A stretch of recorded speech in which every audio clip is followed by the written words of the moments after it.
Կախարդական թասը, հնդկական հեքիաթների մոտիվներով։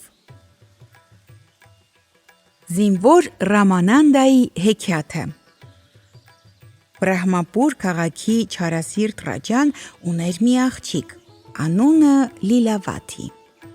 Երբ Լիլավաթիի 12 տարին լռացավ, նրա գեղեցկության համբավը աշխարհից աշխարհ տարածվեց։ Իսկ երբ դարձավ 15 տարեկան, սկսեցին փեսացուներ գալ նրա հոր մոտ։ Այնքան գեղեցիկ էր Լիլավաթին, այնքան գրավիչ, որ նրան մի անգամ տեսնողը էլ երբեք չէր կարող մոռանալ, և չքնաղ Լիլավաթիի ձախ հոնքի վերևը կար մի խալ, որը նման էր վարդի փոքրիկ թերթիկի։ Օր չէր լինում, որ Բրահմապուր չգային անվանի փեսացուներ, բայց Լիլավաթին նրանց վրա նայել էլ չէր ուզում։ Մի անգամ Ռաջան ինքը եկավ Լիլավաթիի մոտ ու ասաց. «Երեք արժանավոր իշխաններ քո ձեռքն են խնդրում։ Առաջինը մի այնպիսի աշխարհի տեր է, որտեղ կլոր տարին աճում են բամբակն ու բրինձը,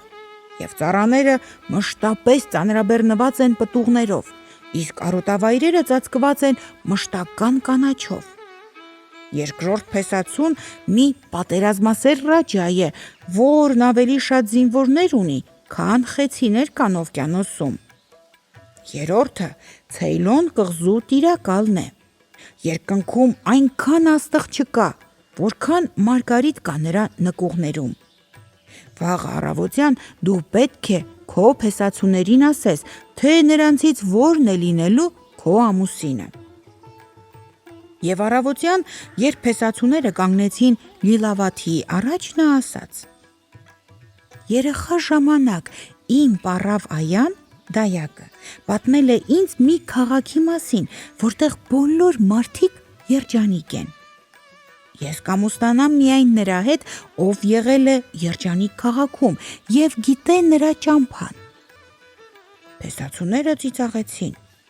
«Քո պառավ Այան խաբել է քեզ, աշխարհի երեսին երջանիկ քաղաքներ չեն լինում, լինում են միայն քաղաքների երջանիկ իշխողներ, մենք չգիտենք երջանիկ քաղաքի ճամփան»։ «Ուրեմն ձեզնից ոչ մեկը իմ ամուսինը լինել չի կարող», ասաց Լիլավաթին, «դե գնաք բարով»։ Վիրավորված փեսացուները գնացին իրենց երկրները, իսկ Ռաջան այդ իմանալով այնպես զայրացավ, որ հրամայեց ծովը նետել 10 ստրուկ։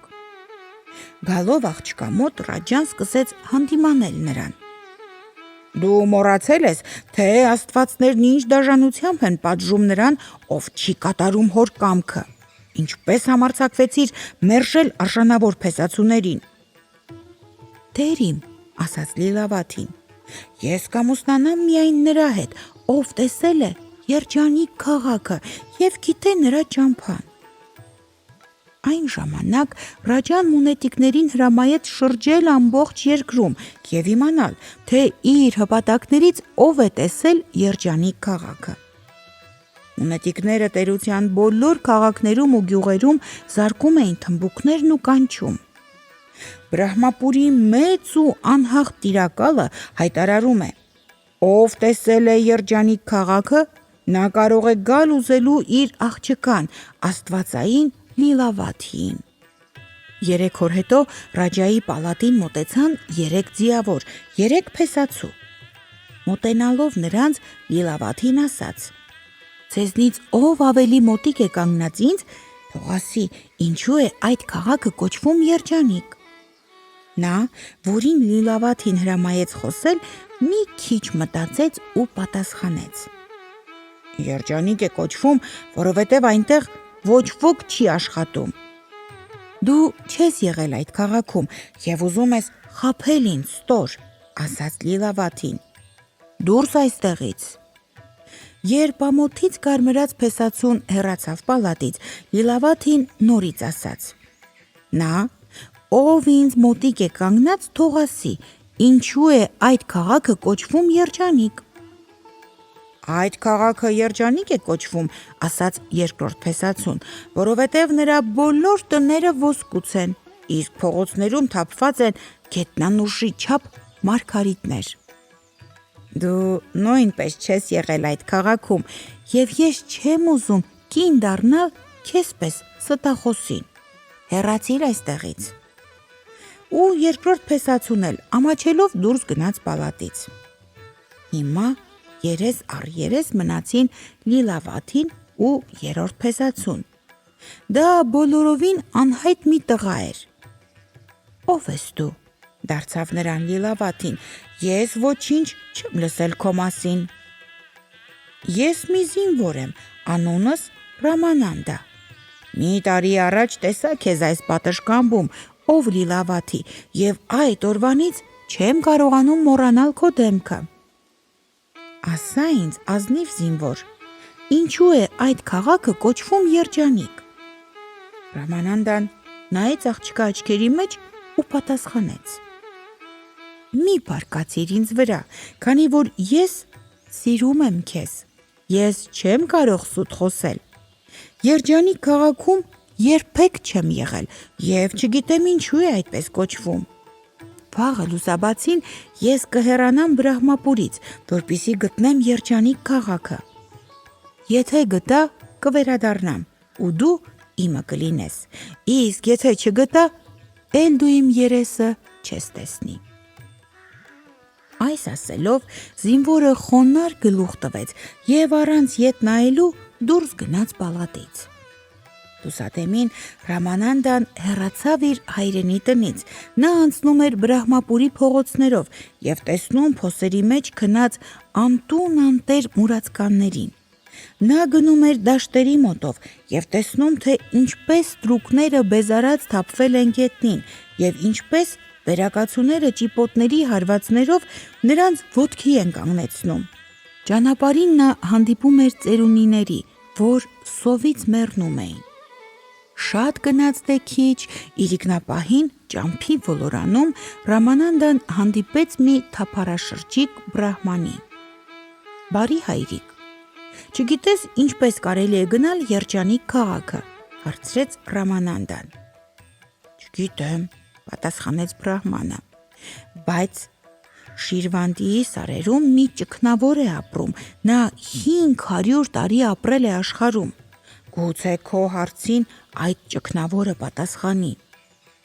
Եվ Ռամանանդան գնաց դեպի սարերը, դժվար էր նրա ճամփան, զինվորի ոտնամանները մաշվեցին, նա ոտաբոբիկ քայլում էր տաքացած սուր քարերի վրայով եւ Լիլավաթիի սիրով տարված Ռամանանդան որտեղ ոտք էր դնում, այնտեղ ներկվում էր արյան վառ կաթիլներով։ Շաբաթներով այդպես քայլում էր քաջասիրտ զինվորը, մինչև որ տեսավ ճգնավորի բնակարանը։ Քաղցից ու հոգնածությունից էլ ոտքի վրա կանգնել չէր կարողանում։ Նա սողալով մոտեցավ ճգնավորի հոլիգին ու ծերունուն հարցրեց. Բարի հայրիկ, դու չգիտես Երջանիկ քաղաքի ճամփան։ Զավակս, ես 500 տարի ապրել եմ ու երբեք չեմ լսել այդ քաղաքի մասին, միգուցե քեզ օգնի իմ ավագ եղբայրը։ Նա աշխարհում 700 տարի է ապրել եւ ինձնից շատ բան գիտի։ Նրա հոլիկը փնտրիր ջունգլիներում, իսկ հիմա թող քո վերքերին տեղ դնեմ։ Նա Ռամանանդայի վիրավոր ոտքերին տեղ դրեց եւ զինվորի վերքերն իսկույն լավացան։ Հետո Ռամանանդան երկար ժամանակ թափառում էր ջունգլիներում ու ճգնավորի հոլիկն էր փնտրում։ Մի անգամ վագրը կտրեց նրա ճամփան, զինվորը քաշեց թուրն ու գոչեց. Ով սիրում է, նա անհաղթ է, հեռացիր իմ ճամփից, թե չէ կսպանեմ քեզ։ Վագրը թափահարեց պոչը, մռնչաց ու նետվեց Ռամանանդայի վրա, բայց զինվորը ետ չքաշվեց, չվախեցավ։ Նա սուրը տարավ, բերեց ու խրեց ջունգլիների արքայի սիրտը։ Ռամանանդան դեռ սուրը չէր դրել պատյանը, երբ ճամփի վրա երևաց աժդահամի օձ։ Օձը նետվեց զինվորի վրա եւ 3 տակ փաթաթվեց նրա մարմնով։ Ես ատում եմ նրան, ով սիրում է, ֆշշաց օձը։ Ձեռք քաշիր քո սիրուց եւ ես անվնաս բաց կթողնեմ քեզ։ Եվ ուժգին ֆշշացնելով օձը ավելի ամուր փաթաթվեց զինվորին։ Ռամանանդան զուր էր աշխատում ազատվել վիշապից, օձն ավելի ու ավելի ուժեղ էր սեղմվում նրան։ Հրաժարվիր քո սիրուց, եւ ես բաց կթողնեմ քեզ, ֆշշաց օձը մոլեգին։ Չես հրաժարվում, ձեռք քաշիր կյանքիցդ։ Թող ես դառնամ չնչին մի ճիճու, եթե հրաժարվեմ իմ սիրուց, ասաց զինվորը ուժասպառ, մնաս բարով, աննման Լիլավաթի։ Նա փակեց աչքերը, որ չտեսնի հրեշի սարսափելի երախը եւ պատրաստվեց մեռնելու։ Բայց հանկարծ Ռամանանդան լսեց ականջ ծակող մի սուլոց ու իսկույն զգաց, որ օձն էլ չի սեղմում իր մարմինը։ Նա բաց արեց աչքերը եւ տեսավ իր փրկարարին։ Օձի ծոծրակին էր կպել փոքրիկ խիզախ մանգուստը։ Նրա մազերը բիզբիզ էին կանգնել, պոչը գզգզվել, աչքերը վառվում էին։ Զինվորը թուրը քաշեց ու մի հարվածով օձին երկու կես արեց։ Հիմա նրա ճանապարհը բաց էր եւ նա շուտով տեսավ ճգնավորի հոլիկը։ Ով բարի հայրիկ, դիմեց Ռամանանդան ծերունուն։ Դու աշխարհում 700 տարի ապրել ես, չես լսել Երջանիկ քաղաքի անունը։ Չգիտես արդյոք նրա ճամփան։ Ալեվորը նայեց զինվորին ու պատասխանեց. Մի անգամ ջահել ժամանակս լսել եմ, որ օվկիանոսում ինչ որ կղզու վրա կա մի երջանիկ քաղաք, գնա ծովափ, դիմիր ձկնորսներին, գուցե թե նրանք քեզ ցույց տան այդ քաղաքի ճամփան։ Եվ զինվորը գնաց դեպի ծովափ ձկնորսների մոտ։ Խիտ ջունգլիների միջով անցնելը հեշտ չէր։ Ռամանանդան ստիպված եղավ կռվի բռնվել կատաղի գազանների հետ, ազատվել վայրի փղերից, պաշտպանվել անկշտում վիշապներից։ Գիշերները չէր քնում, անverջ քայլում էր ու քայլում։ Մի ձեռքով նա բռնել էր մերկացրած սուրը, իսկ մյուսով ծառի այրվող բունը։ Վերջապես նա հասավ ծովափ ձկնորսների գյուղը։ Բայց այստեղ էլ Ռամանանդան ինչքան հարց ու փորձ էր անում Երջանիկ քաղաքի մասին, ոչ ոք չէր կարողանում պատասխան տալ։ Ձկնորսներն այդ քաղաքի անունը չէին էլ լսել։ Տանջված ու վշտացած զինվորը նորից ճամփա ընկավ, բայց մի կոս էլ դեռ չէր անցել, երբ մոտիկ թփերի միջից հառաչանք լսեց։ Ռամանանդան շտապեց դեպի ձայնը եւ տեսավ մի ծերունու, որ մեռնում էր։ Սոված անկղները պտտվում էին թփերի վրա, սպասելով դժբախտի մահվանը։ Օգնիր ինձ, մինչև հասնեմ գյուղ, խնդրեց ծերուկը, ուժս բոլորովին հատել է, մահս վրա է հասել։ Հենվիր ինձ, բարի մարդ, եւ ես քեզ կտանեմ մինչև քո տունը։ Երբ Ռամանանդան կանգնեց ծերունու խրճիթի առաջ, հարցրեց. Ասա ինձ, հայրիկ, դու չգիտես որտեղ է գտնվում Երջանիկ քաղաքը։ Ես երբեք չեմ եղել այդ քաղաքում, բայց իմ պապից լսել եմ, որ մի անգամ փոթորիկը ձկնորսներին նավերի հետ քշել տարել է Երջանիկ քաղաքի մոտերքը։ Գնա Ուշթալլա կղզի, այնտեղ է ապրում ձկնորսների թագավորը, նա քեզ ցույց կտա ճամփան։ Տխրեց զինվորը։ Իսկ ես ինչպես կարող եմ հասնել Ուշթալլա կղզի, ոսկի չունեմ, որ նավ առնեմ, ախ, ուր էր թե մի նավ ունենայի։ Ես նավակ ունեմ, ասաց ծերունին, բայց հասարակ նավակը կճեղքի օվկիանոսի ջրերը, հենց առաջին փոթորկից դու կխեղդվես։ Ես իմ Լիլավաթին երդվել եմ գտնել Երջանիկ քաղաքը, ասաց զինվորը։ Տուր ինձ նավակդ եւ կյանքումս չեմ մոռանա քո արած լավությունը։ Ծերունին իր նավակը տվեց Ռամանանդային եւ զինվորը ճամփա ընկավ դեպի ձկնորսների թագավորը։ Գնում էր Ռամանանդան ու գիշեր ցերեկ աչք չէր փակում։ Նրա ափերի մեջ արյունոտ կոշտուկներ առաջացան, ծարավից շուրթերը ճաքճքել էին, բայց նա անդադար թիավարում էր ու թիավարում։ Հենց որ հեռվում երևացին կանաչ կղզիներն ու ձկնորսների խրճիթները, օվկիանոսից դուրս լողաց մի աժդահա ձուկ, պոչով խփեց ու նավակը շուռ տվեց։ Ռամանանդան հալից ընկել էր, բայց մի կերպ լողալով իրեն գցեց ափը։ Տեսնելով նրան, ձկնորսները չոր շորեր հագցրին ու տարան իրենց թագավորի մոտ։ «Որտեղից ես դու, օտարական», հարցրեց թագավորը։ «Այդ ինչ վիշտ է քեզ բերել հասցրել մեր կղզին»։ Ես եկել եմ իմանալու, ձկնորսների բարի թագավոր, թե որտեղ է գտնվում Երջանիկ քաղաքը, ասում են, որ միայն դու գիտես նրա տեղը։ Սխալվում ես, խիզախ զինվոր, ասաց ձկնորսների թագավորը։ Ես չգիտեմ որտեղ է գտնվում այդ քաղաքը, բայց մի տխրիր։ Ես քեզ համար մի նավ կպատրաստեմ և դու կգնաս Հակոնդա կղզին։ Այնտեղ Վիշնի տաճարի մոտ, երբ լուսինը դառնում է 20 օրական, հավաքվում են Հնդկաստանի բոլոր կողմերից եկած ուխտավորները։ Նրանցից մեկն ու մեկը ցույց կտա քեզ Երջանիկ քաղաքի ճամփան։ Հենց նույն օրը Ռամանանդան ճամփա ընկավ դեպի Հակոնդա կղզի։ Ոչ ոք չգիտեր, թե քանի օր է արդեն նավը լողում օվկիանոսում, երբ նավում հանկարծ սարսափելի աղմուկ աղաղակ բարձրացավ։ Ռամանանդայի մոտ վազեց նավատերը և ասաց. «Տեսնում ես այն ահագին թզենին, իմացած եղիր, որ նրա արմատները հասել են մինչև օվկիանոսի հատակը։ Այդ ծառի տակ սարսափելի ջրապտույտ կա և քամին մեր նավը քշում է ուղիղ այդ ծառի կողմը։ Շուտ արա, դու էլ մեզ հետ թռիր նավակը և փրկված կլինես»։ «Նա ով սիրում է, միշտ առաջ է գնում և ոչ թե ետ», ասաց զինվորը։ «Ես ինքս նավը կտանեմ մինչև կղզի, դու գնա քո խմբի հետ»։ Եվ Ռամանանդան մենակ մնաց նավի վրա։ Րոպե առ րոպե նավը մոտենում էր ծառին։ Ռամանանդան արդեն տեսնում էր նրա խոշոր պտուղները և հաստ բունը, որի շուրջը 3 օրում պտտվել չէր լինի։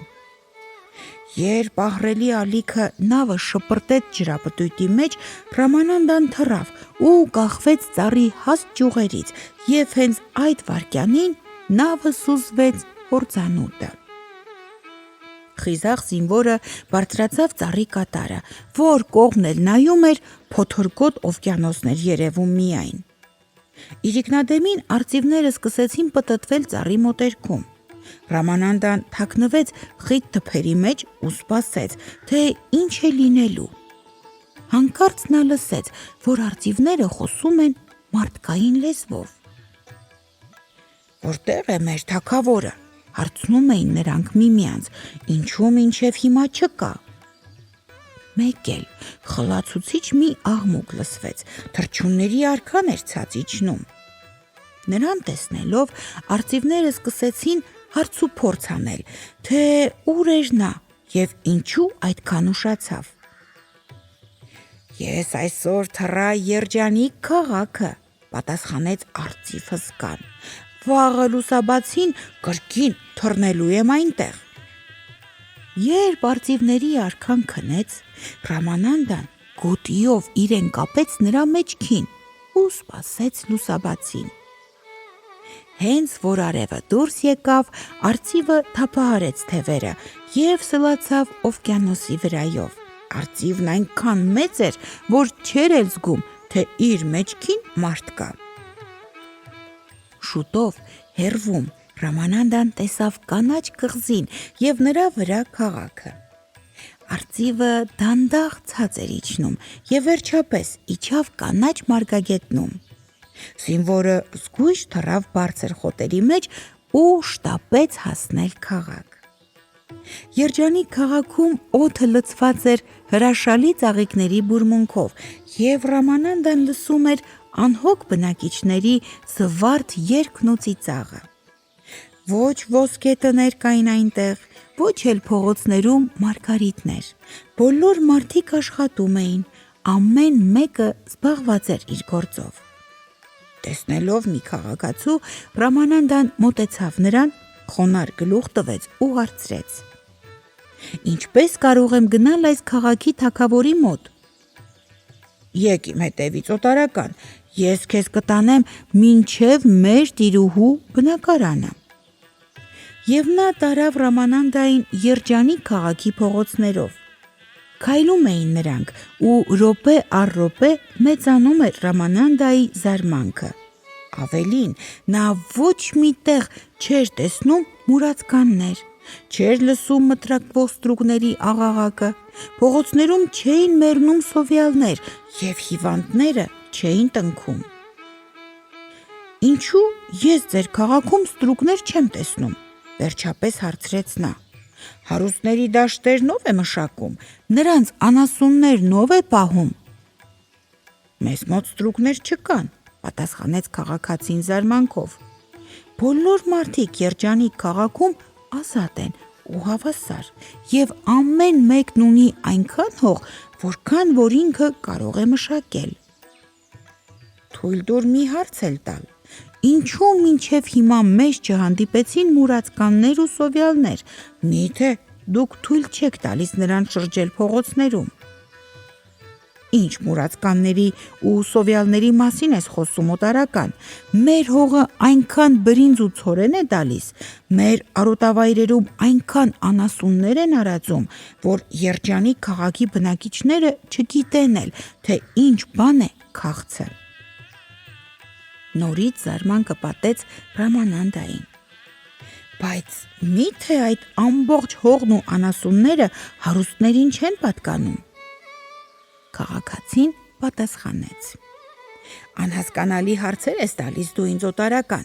քո հարցերի պատասխանը միգուցե մեր տիրուհին կարողանա տալ։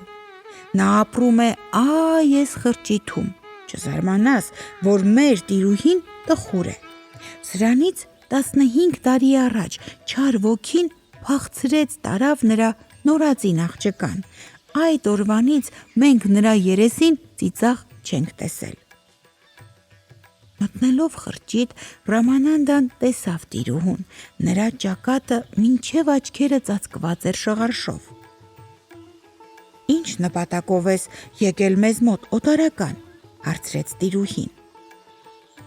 «Ինձ սերն է բերել այստեղ», պատասխանեց զինվորը։ Եվ նա պատմեց տիրուհուն այն ամենը,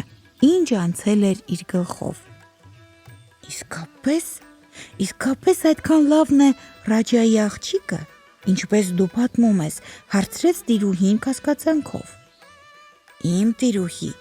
լոտոսը նախանձից թորշնում է նրա գեղեցկության առջև, կատաղի վագրը պատրաստ է լիզելու նրա ձեռքերը, արևը չի կշտանում Լիլավաթի երկնագույն խալին նայելուց։ Ինչ ասացիր, օտարական, բացականչեց տիրուհին, ինչ խալի մասին ես խոսում։ Գեղեցկուհի Լիլավաթի ձախ խոնքի վերևում կա մի խալ, որ նման է անուշաբույր վարդի թերթիկի։ Էլ ոչինչ չխոսեց տիրուհին, դեն նետեց երեսի քողը, և Ռամանանդան նրա ձախ հոնքի վերևում տեսավ ճիշտ այնպիսի մի խալ, ինչպիսին ուներ Ռաջայի աղջիկը։ Իմ տիրուհի, բացականչեց նա, դու էլ ունես նույն խալից։ Տիրուհին վշտացած երեսը ծածկեց ձեռքերով և երկար նստեց լուռու մունջ, հետո տխուր նայեց Ռամանանդային ու ասաց. Իմացիր ուրեմն բարի մարդ, որ Լիլավաթին իմ աղջիկն է։ Ծնված օրից չար ոգին նրան գողացավ ու տարավ, այդ ժամանակվանից չի եղել մի րոպե, որ ես չվշտանամ նրա համար։ Նշանակում է Լիլավաթին Բրահմապուրի դաժան Ռաջայի աղջիկը չէ, բացականչեց Ռամանանդան։ Ինչպես է հափա ընկել նրա մոտ։ Չար ոգին Լիլավաթին գողանալիս բղավեց, Բրահմապուրի Ռաջան կվերադարձնի քո աղջկան, եթե դու նրա մոտ ստրկության ուղարկես քո քաղաքի բոլոր բնակիչներին։ Դու ասա, ես կարող էի այդ բանն անել։ Տիրուհին ձեռքը պարզեց դեպի Ռամանանդան ու մրմնջաց.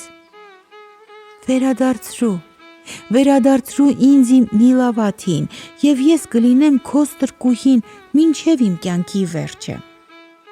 Հրամայիր, տիրուհի, մինչև կեսօր պատրաստել մի նավ, և թող Երջանիկ քաղաքի քաջ զինվորներից 1000 հոգի ծածկվեն նավամբարում։ Ամեն ինչ արվեց այնպես, ինչպես հրամայել էր Ռամանանդան, և նա քշեց տարավ նավը դեպի Բրահմապուր։ 30 օր նավը ճամփա էր գնում։ 31-րդ օրը Ռամանանդան դուրս եկավ հարազատ ափը։ Նա Երջանիկ քաղաքի զինվորներին հրամայեց նավից չիջնել։ Ռաջայի պալատում նա տեսավ Լիլավաթին, նիհար ու գույնը գցած։ Որքան ժամանակ է, որ դու չկաս։ Ես վախենում էի, թե սպանված կլինես, բացականչեց Լիլավաթին։ Գտար Երջանիկ քաղաքը, հարցրեց նա։ Գտա, տիրուհի։ Երջանիկ է կոչվում, որովհետև այնտեղ չկան մուրացկաններ ու ստրուկներ։ Այդ քաղաքում ոչ բանտեր կան, ոչ տանջանք, ոչ պատիժներ։ Գնանք հորս մոտ, թող նա նշանակի մեր հարսանիքի օրը, ասաց Լիլավաթին ուրախացած։ Երբ Ռաջան լսեց, որ իր աղջիկն ուզում է ամուսնանալ հասարակ զինվորի հետ, բարկացավ սաստիկ և հրամայեց բռնել Ռամանանդային ու նետել ծովը։ Իզուր էր Լիլավաթին արցունք թափում և խնդրում ազատություն շնորհել Ռամանանդային։ Ռաջան անողոք էր։ Եկավ պատժի օրը։ Զինվորին կապկպած տանում էին ծովափ։ Ռամանանդային շրջապատել էին 100 պահակներ։ Պահակների հետևից փղի վրա նստած գնում էր Ռաջան, որ Ռամանանդայի մահը իր աչքով տեսնի։ Նրա փղի կողքով 2 աղախին գրկած տանում էին ուժասպառ Լիլավաթիին։ Դաժան Ռաջան ուզում էր, որ նա էլ տեսնի իր փեսացուի մահը։ Վերջապես ծովը երևաց, ահա և քարափը, որտեղից պիտի ծովը նետեին Ռամանանդային։ Ստրուկները փղի կողքին սանդուղք դրին, և Ռաջան սկսեց ցած իջնել։ Նա որոշել էր իր ձեռքով քարափը գցել Ռամանանդային։ Հենց այդ ժամանակ զինվորը արծվային մի ուժեղ ճիչ արձակեց, և անմիջապես Երջանիկ քաղաքի նավից ափ թափվեցին թրերով զինված 1000 կտրիչներ։ Պահակները գլխի էլ չընկան, թե ինչ պատահեց, բոլորը կոտորվեցին։ Ազատված Ռամանանդան վազեց Ռաջայի մոտ և նրան քարափից ծովը շպրտեց։ Այսպես մեռավ անարդար ու դաժան Ռաջան, որ ուրիշի համար էր մահ պատրաստում։ Տեսնելով Լիլավաթին, Ռամանանդան գրկեց նրան և տարավ նավը։ Առագաստը ձգվեց, ու նավը սլացավ դեպի Երջանիկ քաղաքը։ Ուր ես տանում ինձ, հարցրեց խոժոռված Լիլավաթին։ Ես չեմ կարող կին դառնալ նրան, ով սպանել է իմ հորը։ Ես քեզ տանում եմ Երջանիկ քաղաքը, քո մոր մոտ։ 15 տարի նա քո կարոտն է քաշում։ Ինչու ես խաբում ինձ, հայրս միշտ ասել է, որ մայրս մեռել է այն ժամանակ, երբ ես ծնվել եմ։ Դե իմացիր, որ Ռաջան քո հայրը չէ։ Նրա հրամանով չար ոգին սրանից 15 տարի առաջ գողացել է քեզ Երջանիկ քաղաքի տիրուհու մոտից։ Ինչով կարող ես հաստատել քո խոսքերի ճշտությունը, հարցրեց աղջիկը։ Ոչ մի անգամ իմ կյանքում ես սուտ չեմ խոսել։ Երբ մենք կմոտենանք Երջանիկ քաղաքին, դու կհամոզվես, որ իմ խոսքերը ճշմարիտ են, ասաց զինվորը։ Երջանիկ քաղաքի բոլոր բնակիչները եկել էին ծովափ Ռամանանդային դիմավորելու։ Երբ Լիլավաթին ափ դուրս եկավ, տիրուհին վազեց նրան ընդառաջ։ Աղջիկս, կրկնում էր նա ուրախությունից լաց լինելով։ Եվ Լիլավաթին զարմանքով տեսավ խալը տիրուհու ձախ հոնքի վերևում, որ ասես վարդի փոքրիկ թերթիկ լիներ։ Ուրեմն Ռամանանդան ճիշտ է ասել, որ ես քո աղջիկն եմ, ասաց Լիլավաթին։ Այո, դու իմ աղջիկն ես, չար ոգին փախցրել էր քեզ, բայց Ռամանանդայի սերը չար ոգուց ավելի ուժեղ դուրս եկավ։ Դու նորից մայր ունես, վաղը մենք քո հարսանեկան հանդեսը կկատարենք, քեզ կպսակենք քաջ զինվորի հետ և թող սրանից հետո նա էլ լինի Երջանիկ քաղաքի կառավարիչը։ Ով ունի այդքան խիզախություն, այդպես հավատարիմ է իր խոսքին, ով կարող է այդպես անձնվիրաբար սիրել, նա իր ժողովրդի ազնիվ ու բարի կառավարիչը կլինի։ 10 օր շարունակ Լիլավաթի ու Ռամանանդայի հարսանիքներ քեֆ էին անում Երջանիկ քաղաքի բնակիչները, և նրանցից ամեն մեկը երջանկություն ու 100 տարվա կյանք էր ցանկանում երիտասարդ զույգին։ Մենք էլ նրանց նույնը ցանկանանք։